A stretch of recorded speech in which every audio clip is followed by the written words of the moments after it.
আসসালামু আলাইকুম, সবাই কেমন আছেন? তো যাই হোক, টার্কি মুরগিকে খাবার দিলাম, তো খাচ্ছে। আর একটা হচ্ছে উপরে নামতে হচ্ছে, ভয় পাচ্ছে।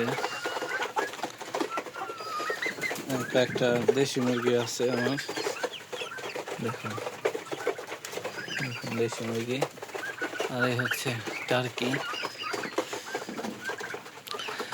টার্কিকে খাবার দিচ্ছি, দেখুন টার্কি খাবার বাদ দিয়ে উপরে পাতাকপি খাচ্ছে। তাদের প্রিয় খাবার হচ্ছে পাতাকপি। তো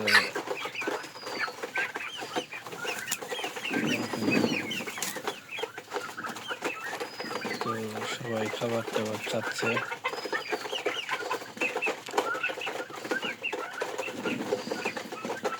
বেশ ভালোই, চমৎকার, নিরিবিলি। এই হচ্ছে টার্কি, খাবার খাচ্ছে সুন্দর।